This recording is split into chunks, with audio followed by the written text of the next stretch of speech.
అట్లాగే ఇరుకల సంఘం యాదగిరి ప్రతి ఒక్కరికి పేరు పేరున ఉద్యమ నమస్కారాలు తెలియజేస్తున్నాము. తెలంగాణ ముద్దు బిడ్డ, ఈ తెలంగాణ రాష్ట్రానికి ఆడపడుచు 2021 నుంచి మొదలు పెట్టుకుంటే కేసీఆర్ ఇప్పుడు మరొకసారి కూడా ఈ రాష్ట్రానికి ఇందిరాగాంధీ తర్వాత ఈ దేశానికి ఇందిరాగాంధీ ఎట్లయితే ప్రధానమంత్రి అయిందో ఈ రాష్ట్రానికి కూడా అందరూ దీవెనలు నిండాలని గడపన ప్రతి ఒక్కటి కాదు, ఎవరు పనిచేస్తలేరనే ఉద్దేశంతో ఇలా కవితకి ఇక్కడ రావడం జరిగింది.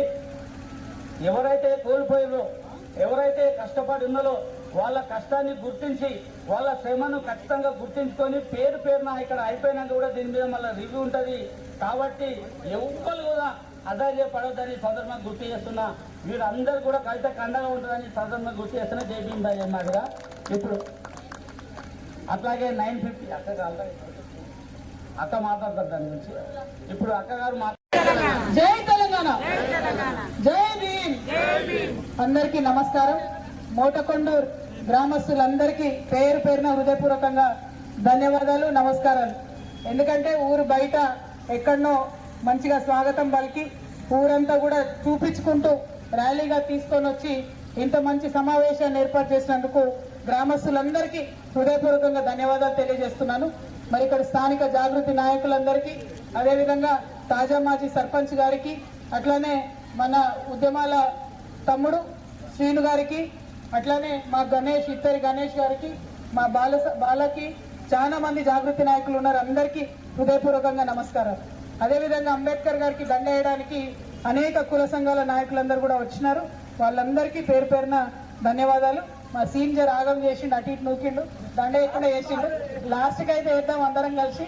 కాకపోతే హాజరైనటువంటి కుల సంఘాల నాయకులందరికీ కూడా ధన్యవాదాలు.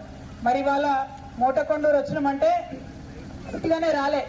మొత్తం తెలంగాణ జాగృతి అనే సంస్థ గత 19 ఏళ్ల నుంచి పెట్టుకొని బతుకమ్మలు చేసుకుంటా ఊరూరు తిరుక్కుంటా మొత్తం మహిళలందరికీ కూడా తెలంగాణ ఉద్యమంలో పాల్గొనాలని చెప్పిన సంస్థ. 19-20 ఏళ్ల నుంచి అదే పని చేస్తున్నాం. ఇగో మన ఊర్లో మా నరసమ్మ కూడా వచ్చి మాతో పాటు బతుకమ్మలు ఆడింది, మీకు అందరు కూడా ఎరికే. మరి ఆ అమ్మని కూడా ఎప్పుడు గుర్తు చేసుకుంటాం మేము. అట్లనే ప్రతి ఊర్లో ఎక్కడికి పోయినా ఒక 5 మందో 10 మందో ఎక్కడో ఒక దగ్గర బతుకమ్మలు ఆడి ఉద్యమంలో పనిచేసినటువంటి వాళ్ళు అనేక మంది ఉన్నారు. మరి ఇవాళ తెలంగాణ జాగృతి ఒక కార్యక్రమం తీసుకున్నాం. ఏంటది? జాగృతి జనం బాట అనే కార్యక్రమం.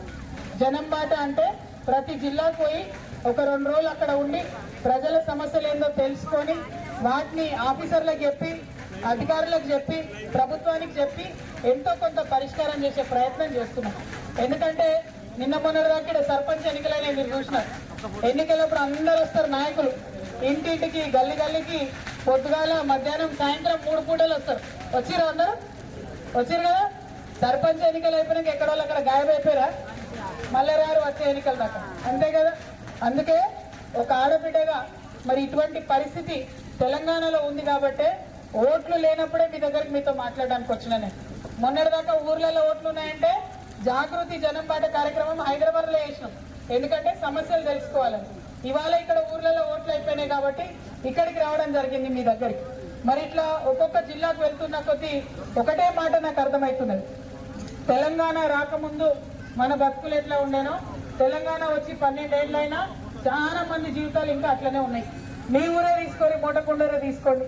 950 సర్వే నంబర్లో అప్పుడెప్పుడో ఒక పెద్ద మనిషి చామల లక్ష్మీ నరసింహారెడ్డి అని ఉండే. ఆయన సర్పంచ్ ఉన్నప్పుడు 10 రూపాయలకు అందరికీ కూడా ఇచ్చిండే, భూములు ఇచ్చినప్పుడు. ఆ తర్వాత ఒక్క ప్రభుత్వం అని అడిగిందా? పట్టించుకున్నదా మనల్ని? అది బీఆర్ఎస్ కావచ్చు, కాంగ్రెస్ కావచ్చు, టీడీపీ కావచ్చు, ఎవరు కూడా పట్టించుకోలే, ఎవరు కూడా పట్టాలు ఇవ్వలేదు. మరి అప్పుడు ఆ పెద్ద మనిషి ఇచ్చిపోయిందంటే మళ్ళీ ఇంతవరకు ఎవరు దాన్ని అడిగిన పాపాన పోలేదు. మరి అందుకే ఇట్లాంటి గొట్టు సమస్యలు ప్రజలకు అవసరం, కానీ ఏళ్ల తరబడి తీరనటువంటి సమస్యలను తీసుకొని పట్టుబట్టి వాటిని సాధించే వరకు ముందుకెళ్దామనే ప్రయత్నంలోనే మీ దగ్గరికి రావడం జరిగింది. కాకపోతే మీ అందరూ ఒక మాట చెప్పాలి. సమస్య ఉంది, మరి ఉట్టిగానే సైలెంట్ ఉంటే తీరుతుందా? అమ్మ కూడా అడగంది అన్నం పెడుతుందా? మన పిల్లగాడు కూడా ఆడుకుంటుంటే పొంది ఆడుకుంటున్నా అనుకుంటాం. వాడు ఏడ్చిండు అనుకోండి, ఒకసారి అటు పోయి చూసి ఏమైందిరా బిడ్డ అని అడిగి మన ప్రాబ్లం తీరుస్తాం. అట్లనే ఈ 950 సర్వే నంబర్ కూడా మరి గట్టిగా పోయి లొల్లి పెడదాం. హైదరాబాద్ అంటే హైదరాబాదు, భువనగిరి అంటే భువనగిరి, కలెక్టర్ ఆఫీస్ అంటే కలెక్టర్ ఆఫీసు పోయి లొల్లి పెడితేనే పని అయితే తప్పితే ఉట్టిగా చూసుకుంటూ ఊరుకుంటే సంవత్సరాల తరబడి అట్లనే పోతుంటది, ఇండ్ల పట్టాలు వచ్చే పరిస్థితి ఉండదు. కాబట్టి నేను మీ అందరికీ రిక్వెస్ట్ చేసేది ఏంటంటే జాగృతి పిడికిలు బిగించింది, ముందుకెళ్తున్నది సమస్యలు తీసుకొని. ఆ సమస్యల్లో మీరు కూడా మా అడుగులో అడిగే కలిసి రండి. మీరు కూడా మాతో పాటు కలిసి నడిస్తేనే బలం ఉంటుంది, ఆ సమస్య పరిష్కారం అవుతుంది. ఇవాళ ఇది నేను 16వ జిల్లాకు వచ్చిన ఇవాళ భువనగిరికి. ఈ 15 జిల్లాలలో ఇటువంటి అనేక సమస్యలు ఎవరు పట్టించుకొని సమస్యలు మేము పోయి అడిగినాక అధికారులు వచ్చిండ్రు, కలెక్టర్లు వచ్చిండ్రు, మంత్రులు వచ్చిండ్రు, కొన్ని సందర్భాలలో ముఖ్యమంత్రి కూడా ఇన్వాల్వ్ అయ్యి పరిష్కారం చూపే పరిస్థితి వచ్చింది. అంటే తెలంగాణలో అడిగేటోడు ఉంటేనే ముందడుగు పడుతుంది. అడగకుండా చల్లగా ఉంటే ఎవరు చెప్పేటోళ్ళు ఉండరు, ఏముండరు. ఒక మాట చెప్పండి నాకు, ఈ ఊర్లో సర్పంచ్ గెలిచింది ఎవరు? మన కాంగ్రెస్ పార్టీ. ఒక మాట అడుగుతా మా అక్క చెల్లెలందరినీ, మనకు 2500 రూపాయలు ఇస్తాన్నారు, ఇచ్చిరా? ఇవ్వలేగా? తులం బంగారం బాగా మెరుస్తుందిగా మీ అందరి మీద. వచ్చిందా మీ ఊరికి మోటకొండ వరకు? 2 తులాలు ఇచ్చిందా రేవంత్ రెడ్డి? లేదా? మరి సర్పంచ్ ఎన్నికల కోసం వచ్చినప్పుడు అడిగిరా మీరు? అడగలేలే, మర్చిపోయారులే, అడగలే, ఆగమైపోయారు ఉట్టిగానే, అంతేనా? ఇచ్చిపెట్టి రీసార్ కూడా మళ్ళా. అందుకే మళ్ళీ వాళ్ళే వచ్చి, అంటే ఒక పార్టీ అని కాదు, ఒక మాట ఇచ్చి చేయనటువంటి వాళ్ళను మీరు అడగలేదు అనుకో, అట్లనే నడుస్తూనే ఉంటది కహాని. మళ్ళీ ఇచ్చేది ఉండదు, ఏముండదు. 2500 ఇవ్వలే, చదువుకునే పిల్లలకు స్కూటీలు ఇస్తా అన్నారు, అది ఇవ్వలే. బంగారం అయితే బాసే లేదు. అదేవిధంగా చదువుకునే ఉద్యోగాలకు పోయే పిల్లలకు సంవత్సరానికి 2 లక్షల ఉద్యోగాలు ఇస్తామన్నారు. వచ్చినాయి ఎక్కడన్నా? అయినా యూత్ ఎవరు అడగలేదులే. మోటకొండూరులో యూత్ ఉన్నారా? యూత్? ఒకసారి ఓ అనండి. ఇంత సన్నగా అంటారా? యూత్ అసలు ఇక్కడ కొంచెం కష్టమే ఉన్నట్టుంది. ఒక్కసారి అంతేనా? ఓకే, పర్వాలేదు, అక్కడక్కడ ఆవాజ్ వినిపిస్తుంది. నేననే యూత్ ఉన్నారా? ఓకే, మహిళలు ఉన్నారా? ఒకసారి ఓ అనండి గట్టిగా. ఎక్కడ పోయినా మా ఆడబిడ్డలదే నడుస్తుంది రాజ్యం. ఇవాళ రేపు అంతే కదా, మేమే గెలిచినట్టున్నాం. నా రిక్వెస్ట్ ఏంటంటే మనకు మాట ఇచ్చి తప్పించుకున్న వాళ్ళను ఇడిచిపెడితే వాళ్ళకి అదే అలవాటు అవుతుంది. మీరు ప్రతి ఎన్నికలలో ఏదో ఒక దానికి మా కులపోడే, మా సుట్టపోడే, నాకు తెలిసినోడే, మా పక్కింటోడే అనుకుంటే ఓట్లు వేసుడు. ఇక మా అన్నదమ్ములు అయితే దుడ్డుకో బుడికో ఆగమవుతారు, మీకు తెలుసు. మన ఆడవాళ్ళం అంటే కామ్ కానీ వాళ్ళ ఆగమవుతారు, మీకు తెలుసు. ఆగమై మళ్ళా పని చేయకుండా వాళ్ళనే గెలిపించుకుంటూ పోతే మారేది ఉండదు. నా రిక్వెస్ట్ ఒకటే, ఇప్పుడు ఓట్లు అయిపోయినాయి, 5 ఏళ్ల దాకా సర్పంచ్ ఎన్నికలు లేవు, చాలా రోజుల దాకా ఎమ్మెల్యే ఎన్నికలు లేవు. కానీ సమస్యల మీద మాత్రం పోరాటం కొనసాగాలి. దానికోసం అందరం కూడా ముందుకే వెళ్ళాలన్నటువంటి విషయాన్ని మీ అందరికీ తెలియజేయడానికి ఇక్కడికి వచ్చినాం. మరి ఒక్కటి కాదు, పొద్దున్న నుంచి భువనగిరిలో తిరుగుతూ ఉన్నాం. హాస్పిటల్ బాగాలేవు, మొత్తం ఆలేరు అంతటి కలిపి ఒకటే చిన్న హాస్పిటల్ ఉన్నది, 30 పడకల హాస్పిటల్ ఉన్నది. ఏమన్నా అర్జెంట్ ఉంటే హైదరాబాద్ బొమ్మని చెప్తున్నటువంటి పరిస్థితి ఇంకా కూడా ఉన్నది. ప్రాణాలు పోతున్నాయి, యాక్సిడెంట్లు అవుతున్నాయి, హైవేలు ఉన్నాయి. కానీ హాస్పిటల్కి తీసుకుపోతే అక్కడ ఏం సూది చూడలేదు, ఏం లేదు, బొమ్మని చెప్తున్నారు, అంతలోపు ప్రాణాలు పోతున్నాయి. అంటే యాక్సిడెంట్ అయినాక 1 గంట లోపల దక్కితే ప్రాణం దక్కుతుంది, లేకపోతే పోతుంది. అట్లా హాస్పిటల్ లేకపోతే పోతున్నాయి. మరి 100 పడకల హాస్పిటల్ ఇస్తామని అన్ని పార్టీలు చెప్పినాయి. ఎన్నేళ్ళకెళ్ళి చెప్తున్నాయి? 40 ఏళ్ళకెళ్ళి చెప్తున్నాయి. కానీ ఇంతవరకు ఆలేరులు ఎవరు కూడా ఇయ్యలేదు. కాబట్టి మా ఆడబిడ్డలకు నేను చెప్పేది ఒకటే, ఈ జనం బాట కార్యక్రమంలో ఏ జిల్లాకు పోయినా నేను 2 పనులు చేస్తున్నా. ఒకటి, ఖచ్చితంగా హాస్పిటల్ పోతున్నా, ఎందుకంటే వైద్యం అందరికన్నా ఎక్కువ ఆడవాళ్ళకి మనకు అవసరం. ఖచ్చితంగా హాస్పిటల్ పోతున్నా. బాగలేకపోతే కొట్లాడన్నా అక్కడ వసతులు మంచి చేపిద్దామన్నది నా ఆలోచన. కరెక్టేనా నా ఆలోచన? అడగాలనా హాస్పిటల్ గురించి? అడగాల్సిందేనా? ఒకసారి చేతులెత్తుని అడగాలనేటప్పుడు. అదే విధంగా ఎక్కడికి పోయినా ఖచ్చితంగా స్కూళ్ళకు పోతున్నా, ఎందుకంటే మన బతికెట్లయితే అయింది, పిల్లలు మాత్రం ఖచ్చితంగా చదువుకోవాలి, వాళ్ళు మంచిగా ఉండాలి. కాబట్టి స్కూల్లో చూస్తున్నా. విద్య, వైద్యం ఈ 2 ఖచ్చితంగా మంచిగా ఉండాలి తెలంగాణలో. అందుకోసం ఎక్కడికి పోయినా స్కూల్ చూస్తున్నా. చూడాల్సిందేనా స్కూలు? అడగాల్సిందేనా స్కూల్ బాగుండాలని? ఒక్కసారి చేయొచ్చు స్కూల్ బాగుండాలని. నేను మీ మాట తీసుకుంటున్నా, మరి ఏ జిల్లాకు పోయినా ఇదే పని చేస్తా.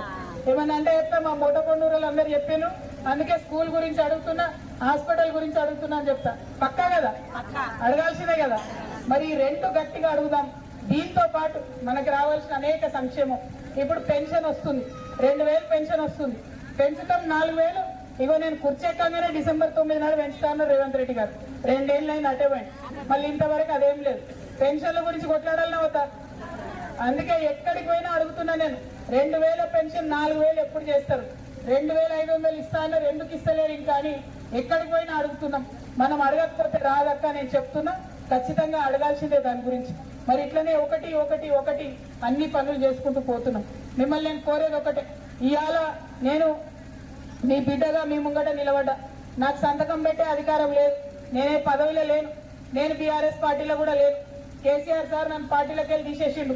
మరి ఏం కోపం వచ్చిందో, ఎవరేం ఎక్కించి చెప్పిరో నాకు తెలియదు, కానీ నన్ను పార్టీలోకి వెళ్ళి తీసేసిండు. 20 ఏళ్ళు పనిచేసిన, నేను పార్టీ కోసం పనిచేసిన, తెలంగాణ కోసం పనిచేసిన. బిడ్డలు ఒక్కొక్కరు ఆగమైపోతుంటే ఆగం కావచ్చు తెలంగాణ బిడ్డలు అని చెప్పి అందరికంటే ముందుండి కష్టపడి పనిచేసిన. కానీ ఎందుకో మరి తీసేసిరు. కానీ నేను ఆడబిడ్డలు ఇవాళ ఇంకొక మాట అడుగుతున్నా, మరి అలా నన్ను పార్టీలోకి వెళ్ళి తీసేసిరు అని చెప్పి నేను ఎవరి దగ్గరికి రాకుండా ఉండాలనా? జనంలో ఉండి జనం కోసం పనిచేయాలా? మీరే చెప్పాలి. పనిచేయాలనా? పక్కా ముచ్చట్నా? ఒకసారి థ్యాంక్ యూ. మరి మీరు ఇచ్చిన ధైర్యంతోనే ఇంకా ముంగటి పోతాం, అన్ని జిల్లాలకు పోతాం, అన్ని చోట్లకు పోతాం. ఒక్కొక్కటి అన్ని సమస్యలు కూడా పరిష్కారం కోసం తొవ్వలేసుకుంటున్నాం. మరి నాకైతే ముందే చెప్పినట్టు మా అన్నదమ్ముల మీద జర నమ్మకం తక్కువ ఉంది, మా ఆడబిడ్డల మీద మాత్రమే భరోసా ఎక్కువ ఉంది. రేపటి నాడు ఏదైతుందో ఏటైతుందో నాకు తెలియదు. ఏదేమైనా ఆడబిడ్డలు మనం ఒక జట్టుగా ఉండాలి, గట్టిగా మనం పట్టాలి, తెలంగాణ ముందుకు పోవాలి. ఇక మీరు ఒక్క మాట ఆలోచించు, తెలంగాణ వస్తే అన్ని మంచిగా అవుతాయి అనుకున్నాం. ఇలా తెలంగాణ వచ్చింది 12 ఏళ్ళు అవుతుంది. మరి మనకు అంతకుముందు 10,000 వస్తే జీతం, ఇవాళ ఏమైనా 15,000 వస్తున్నాయా? ఎవరికైనా ఒక జీతం ఎక్కువ వచ్చిందా? మనకు అంతకుముందు ప్లాట్లు లేవు, ఇప్పుడు ప్లాట్లు వచ్చినాయా? అంతకుముందు ఇల్లు లేవు, ఇప్పుడు ఇల్లు వచ్చినాయా? ఒక్కసారి ఆలోచన చేయండి. ఆ దిశగా, ఆ పని చేసుకునే దిశగా వెంటపడదాం, ప్రభుత్వాలను అడుగుదాం. ఏ పార్టీ అన్నది అనవసరం మనకు, ఖచ్చితంగా ప్రభుత్వాన్ని అడుగుతూనే ఉంటాం. రేపు పొద్దున కూడా నేను చెప్తాను, ఇంకా చాలా సమస్యలు ఉన్నాయి, ఇంకా సగం తిరిగేది ఉంది. మొత్తం మన భువనగిరి జిల్లా వెనుకబడి ఉన్నటువంటి జిల్లా, అన్ని వనరులు ఉన్నా కూడా వెనుకబడి ఉన్నటువంటి జిల్లా, నీళ్లు లేనటువంటి జిల్లా. కొన్ని ప్రాజెక్టులు వచ్చినాయి కానీ పూర్తిగా ఇంకా నీళ్లు మనకు రాలే. వాటన్నిటి కోసం కూడా వెంటబడి పనిచేస్తాం. మరి మా యువ మిత్రులు, మా అన్నదమ్ములు, మా రైతన్నలు ఒక్కసారి ఆలోచన చేయండి. మన రైతుకి ఇప్పుడు రైతు భరోసా 15,000 ఇస్తా అని చెప్పిన ముఖ్యమంత్రి గారు కనీసం దాని జోలు కూడా తీస్తలేదు. ఇప్పుడు లాస్ట్ 2 సీజన్లది బోనస్ పడ్డదా ఎవరికని? ఇక్కడ సన్న బియ్యం వేసిరా మీరు? బోనస్ పడలేదా? ఎక్కడ బోనస్ పడలే. కానీ దాని గురించి మళ్ళీ అడిగేటోళ్ళు కూడా లేరు. అయినా మీరు సర్పంచ్ ఎలక్షన్ లో మళ్ళీ ఓట్లు వేయండి, వేస్తూనే ఉంటుంది. ఇక ఎందుకు ఈ మాట చెప్తున్నా అంటే, ఒక్కసారి అప్పుడప్పుడు బుద్ధి చెప్పాలన్నా, చెప్తే దిగొస్తారు. మీరు సర్పంచ్ ఎన్నికలలో మళ్ళీ గెలిపించి పంపిస్తే ఏమనుకుంటారు? బోనస్ ఇవ్వకుండా ఓట్లేస్తారు, పెన్షన్ ఇవ్వకుండా ఓట్లేస్తారు, కళ్యాణ లక్ష్మి ఇవ్వకుండా ఓట్లేస్తారు అనుకుంటారు. మీ మంచిగా చెప్తున్నా ఆడబిడ్డగానే, ఎందుకంటే రేపు పొద్దుగాల ఏం ఎలక్షన్ లేదు. కానీ ఈ విషయం ఆలోచించుకోవాలి కాబట్టి చెప్తున్నా, దయచేసి ఆ దిశగా ఆలోచన చేయండి. ఇంకొక మాట, తెలంగాణలో సామాజిక న్యాయం జరగాలని బలంగా కోరుకునే వ్యక్తిని నేను. ప్రతి ఒక్క కులానికి పెద్దపీట రావాలని కోరుకునేటటువంటి వ్యక్తిని నేను. వచ్చింది తెలంగాణ, తొందరకే మంచి జరిగింది, అన్ని కులాలు బాగుపడలేదు. ఇప్పుడు నాకు అధ్యక్షుడు వచ్చి కలిసిండు, కుమ్మరి సంఘం అధ్యక్షుడు వచ్చి కలిసిండు. ఇప్పటికి కూడా కుమ్మరి వాళ్ళు కుండలు చేసుకునే వాళ్లకు ఏం ముందడు పడ్డదో ఒకసారి ఆలోచించాలి. ప్రభుత్వాలు కనీసం ఇప్పుడు ఆ కరెంట్ వచ్చినాయి తిప్పుకునేటి వీళ్ళు అవియాలనే ఆలోచన కూడా చేస్తలేదు. కాబట్టి సామాజిక తెలంగాణ రావాలి, ప్రతి ఒక్కరికి అన్ని కులాలకు న్యాయం జరగాలనే ఉద్దేశంతో నేను పనిచేస్తున్నా. నేను మళ్ళీ వస్తాను మీ దగ్గరికి. ఇది ఒకటేసారి కాదు, ఈ 950 సర్వే నంబర్ సమస్య తీరే వరకు కూడా మీతో ఉండి 600 మందికి ప్లాట్లు వచ్చేంత వరకు విశ్రమించకుండా పనిచేస్తానని తెలియజేస్తా ఉన్నాను. అదేవిధంగా మరి మా తమ్ముడు సీన్ చెప్తా ఉన్నారు, ఏదో దళితుల భూములు కబ్జా అయినాయట. మొత్తం వివరాలు నాకు తెలియదు, కానీ దళితుల భూములు కబ్జా అయితే మాత్రం ఖచ్చితంగా వాటిని విడిపించే వరకు పోరాటం చేస్తాం. రేపు పొద్దున ఇంకా డీటెయిల్ తీసుకొని ఖచ్చితంగా మాట్లాడతాను. నేను మీ అందరికీ మళ్ళొక్కసారి మా ఆడబిడ్డలకు ముఖ్యంగా ఇంత కష్టపడి వచ్చి అక్కడి నుండి నడిచి వచ్చి ఎదుర్కొన్నారు, చాలా దగ్గర మంచిగా వీర తిలకం దిద్ది పంపుతున్నారు. మీ నమ్మకంతోనే ముందడుగేస్తున్నా, అంతేనా? మాట పక్కన ముందడు పోవడం కదా, వెనుక ఉండలేదు కదా. Thank you. జై తెలంగాణ, జై తెలంగాణ, జై జాగృతి. 2 నిమిషాలు టైం, దయచేసి అక్కడ టైం అయితే 2 నిమిషాలు. అన్ని సంఘాల నాయకుడు మీకోసం 2 గంటల నుంచి ఉన్నారక్క. ఇంటింటికి తిరిగిన వ్యక్తి రాష్ట్రంలో ఒక మహిళగా ఉన్నదంటే దాదాపు కవితక్క తప్ప ఈ రాష్ట్రంలో ఎవరు లేరని సందర్భం గుర్తు చేస్తున్నా. అందులో భాగంగానే ఇవాళ మూటకొండ గ్రామానికి రావడం జరిగింది. మా ఎంఆర్పిఎస్ పక్షాన సంపూర్ణంగా కూడా కవితకు మద్దతు తెలుపుతున్నాము.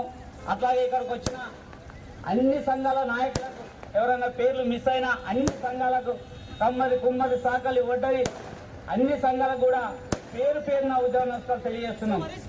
ఈ ఊరికి అక్క రావడం గల బలమైన కారణం ఏంటంటే తెలంగాణలో చాలా మంది ఇబ్బందులు పాలవుతున్నారు.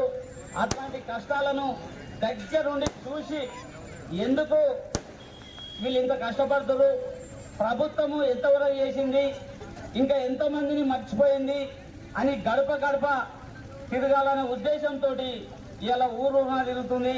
అందులో భాగంగానే మూటకొండూరు రావడం జరిగింది. కాబట్టి అక్కగారికి మూటకొండూరు మండల పక్షాన గ్రామ తరఫున పేరు పేరున ఉద్యోగ నష్టాలు తెలియజేస్తున్నాము. అక్క మూటకొండూరు కొన్ని సమస్యలు ఉన్నాయి.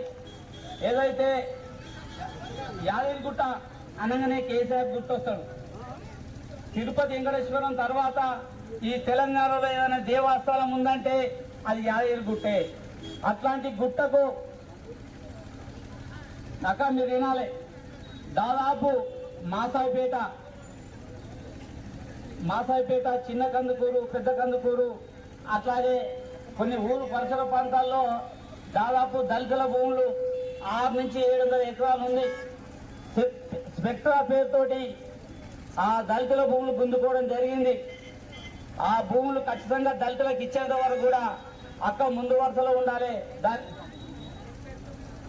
స్పెక్ట్రా ఓ కంపెనీ వెంచరు. కేసీఆర్ దాన్ని మొత్తం గుట్టను అభివృద్ధి చేసిన చరిత్ర మన కన్నమ్మూడ పడదు. అట్లాంటి గుట్ట పక్కపొంటి సైదాపూరు, మాసాయిపేట, చల్లూరు, ధర్మారెడ్డిగూడెం ఇట్లాంటి భూములలో 770 ఎకరాలు, దాదాపు సర్వే నెంబర్ కూడా 750 సర్వే నెంబర్లు ఉన్నాయి. దాంట్లో ఒక పెద్ద నష్టం ఉంది. అక్కడ ప్లాట్లు కొన్న వాళ్ళు ఎవరు? ఒక ఎస్టీ చేసే పని, ఒక కూలినాలి, ఒక వృక్షదొక్క అన్న, ఒక జిలేబీ సెంటర్ అన్న, అన్ని భూములు అక్కడ గుంజుకొని 5 లక్షలు 10 లక్షలకు అమ్మి ఈ రోజు ఆ భూములు కూడా వాళ్ళకి ఇవ్వకుండా జరుగుతుంది. ఇది నిజమాక మీరు ఎంక్వైరీ చేసినా ఉండాలి. గతంలో కూడా మేము చాలా మంది మంత్రుల దగ్గర కూడా ఈ మధ్య కాలంలో మేము దాని మీద ఒక మెమోరాండం ఇవ్వడం జరిగింది. ఆ భూమిలో ఉన్న ఎవరైతే ఉందో వాళ్ళ బాధితుల సంఘాలు ఖచ్చితంగా మీరు తమ దగ్గర తీసుకొని వస్తాం. ఇక్కడ కూడా కొంతమంది ఉండ్రు. అంటే ప్రభుత్వం రాగానే దళితుల భూములు కొంగపల్లి దగ్గరనే 200 ఎకరాలు, మాసాపేట దగ్గర 300 ఎకరాలు, మొత్తం 1000కి చిల్లరగా ఆ భూములు గుంజుకున్నారు. ఆ బాధితులను ఖచ్చితంగా దానికి అండగా నిలవాల్సిన అవసరం కవితక్క ఉందక్క. అందుకోసం ఖచ్చితంగా మీరు ఆ దళితుల భూములు ఎవరైతే ఆ భూములు వాళ్ళకి ఇప్పియాలి. కాంగ్రెస్ ప్రభుత్వం అన్నది కేసీఆర్ ఉన్నప్పుడు అక్కడ గుంజుకుంటాడు, ఇక్కడ శ్మశాన పెట్టి 5 అన్నది. మరి తెలంగాణ రాష్ట్రం ఏర్పడినాక దళితుల భూములే గుంజుకున్న చరిత్ర ఏర్పడిన కాంగ్రెస్ ప్రభుత్వం అధికారికి వచ్చినాక ఈ భూములకు గుంజుకున్న చరిత్ర ఎవరిదో ఇక్కడ ఉన్న ఆలో నియోజకవర్గం అందరూ తెలుసు. వాళ్ళని ఖచ్చితంగా రోడ్డు మీద నిలదీసి ఖచ్చితంగా వాళ్ళ భూములు ఇప్పించే బాధ్యత కవితక్క తీసుకోవాలని సందర్భం గుర్తు చేస్తున్నా. అట్లాగే అక్క ఇక్కడ మార్కెట్ ఎంతో మంది రైతులు ఉన్నారు. ఆ రైతులు ఖచ్చితంగా ఉన్నారు. దానికి ఒక సపరేట్ మార్కెట్ ఇక్కడ ప్రకటించాలని కూడా మేము కోరుతున్నాం. గతంలో కూడా తెలంగాణ రాష్ట్రం ఉన్నప్పుడు కూడా మేము చాలాసార్లు మెమోరాండం ఇవ్వడం జరిగింది. ఇచ్చినట్టే ఇచ్చి అక్కడికి కొన్ని ఆగిపోయిన చరిత్ర ఉంది. కాబట్టి ఆ రైతులకు ఒకటి మార్కెట్ సహకార సంఘం ఏదైతే ఉందో ఇక్కడ ఏర్పాటు చేయాలి. దానిపై మీరు ఖచ్చితంగా ఉద్యమం చేయాలని కోరుకుంటున్నా. జై భీమ్, జై తెలంగాణ, జై కవితక్క. నేను ఏ పార్టీకి సంబంధించిన నేను ఎంఆర్పిఎస్ రాష్ట్ర అధ్యక్షునిగా చెప్తున్నా. సంపూర్ణంగా మేము మద్దతు తెలపడం జరుగుతున్నా.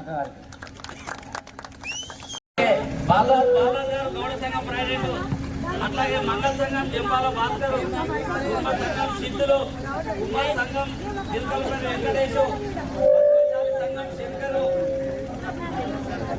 అట్లాగే అందరూ రజక సంఘం పాండు, జాంగిరి, ఉద్యోగ సంఘం గణేష్, అట్లాగే ఎస్ఓ సంఘం యాదగిరి, మైనార్టీ సంఘం అబ్దులు, బాల సంఘం యాదగిరి ఈశ్వరు, రెడ్డి సంఘం తిరుమలు,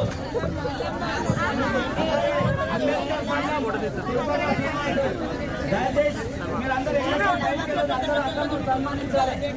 మీరు అనుకోవచ్చు ఒకటి టీఆర్ఎస్ అనుబంధం ఉండే కవితక్క రాగానే అనుకోవచ్చు. నేను ఒక విషయం చెప్తున్నా.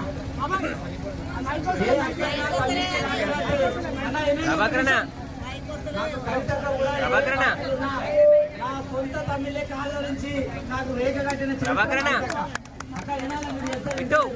ఎందుకంటే అప్పటి నుంచి నాకు ఆమె ఒక సొంత అక్కలాగానే చూసుకుంటా. ఈ పార్టీలు ఎన్ని వేరైనా విషయాన్ని మీకు గుర్తించాలన్నా. ఎందుకంటే నేను ఒక ఎంఆర్పీఎస్ రాష్ట్ర అధ్యక్షుని ఉన్నా. అయినా కవితగా నాకు రాగే కట్టి తమ్ముడని ఎప్పుడు తీసేది. నిండిపోయిన తల్లి మీ మద్దతులో ఉందని అడుగుతాయి. అందుకోసం కవితగా కోసం మేము ఖచ్చితంగా ఎప్పుడున్నా ఎంఆర్పీఎస్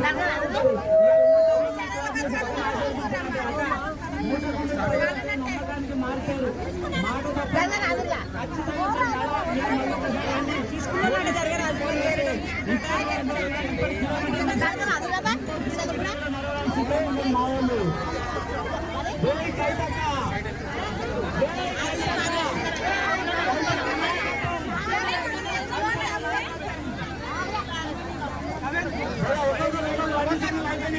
కొంచెం జరగరా కొంచెం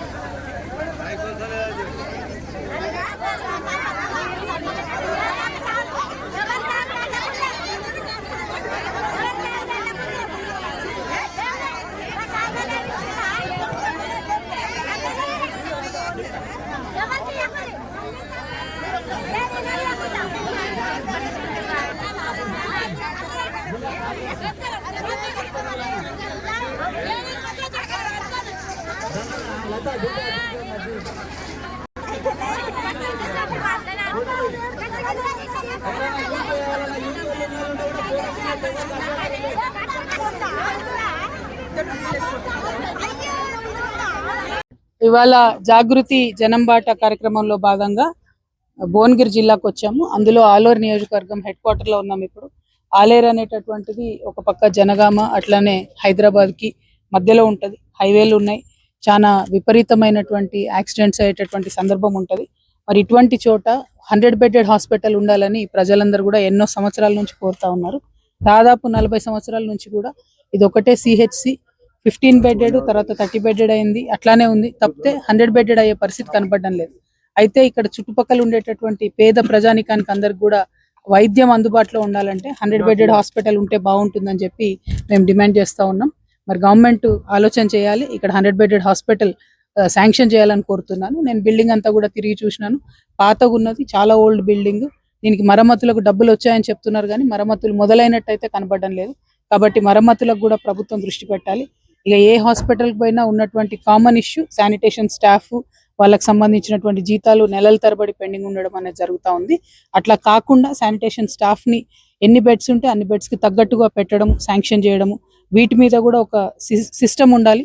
ప్రతిదానికి ఇక్కడ ఉండేటటువంటి వైద్యులు మళ్ళీ పైన డిపార్ట్మెంట్ తో పదే చెప్పాల్సి రావడం కాకుండా ఒక ఆటో మోడ్ లో ఇట్లాంటివి వెళ్ళిపోతే బాగుంటుంది అనేటటువంటి ఆలోచన ఎక్కడికి వెళ్ళినా అందరు షేర్ చేసుకుంటా ఉన్నారు. అదే విధంగా మరి ప్రభుత్వ డాక్టర్లకి, నర్సెస్ కి నేను పదే చెప్తున్నాను, మళ్ళీ చెప్తున్నాను, వసతులు ఉన్నా లేకున్నా మీరందరూ కూడా చాలా బాగా పనిచేస్తున్నారు. ఇక్కడ కూడా ఈ హాస్పిటల్లో వరండాలో బెడ్స్ ఉన్నాయి. నేను అదే అడుగుతూ వచ్చిన, వరండాలో బెడ్స్ పెట్టుకొని కూడా పనిచేయడం అంటే ఉన్న వార్డ్సే చాలు అని వదిలేయచ్చు కావాలంటే, పని తప్పించుకోవాలనుకుంటే. కానీ అట్లా కాకుండా వరండాలో కూడా బెడ్స్ పెట్టి సీజనల్ డిసీజెస్ వచ్చినప్పుడు, జ్వరాలు వచ్చినప్పుడు మరి అక్కడ కూడా పేషెంట్స్ ని పెట్టి పనిచేస్తున్నటువంటి సందర్భం కనపడతా ఉంది. వారందరు సర్వీసెస్కి, అది ఆశా వర్కర్స్ కావచ్చు, మన ఆరోగ్య మిత్రాలు కావచ్చు, నర్సెస్ కావచ్చు, శానిటేషన్ స్టాఫ్ కావచ్చు, డాక్టర్స్ కావచ్చు, గవర్నమెంట్లో ఉన్న వాళ్ళందరూ కూడా వాళ్ళు కష్టపడి పనిచేస్తున్నారు. కానీ ప్రభుత్వాలు వాళ్ళకి సహకారం అందించడం లేదు. సరైన ఎక్విప్మెంట్ కానీ, బెడ్స్ కానీ, మందులు కానీ, అదేవిధంగా ఏదైతే డయాగ్నోస్టిక్స్ ఉంటాయో అవి కానీ, వాటికి సంబంధించి ఫుల్ ఫెసిలిటీస్ ప్రతి హాస్పిటల్లో ఉన్నట్టయితే ఈజీ ఉంటుంది. అట్లా లేని పరిస్థితి ఉంది. కాబట్టి ఆ శ్రద్ధ పెట్టాలి. వైద్యానికి బడ్జెట్ పెంచాలనేటటువంటి డిమాండ్ను నేను ప్రధానంగా చేస్తా ఉన్నాను. Thank you. జై తెలంగాణ.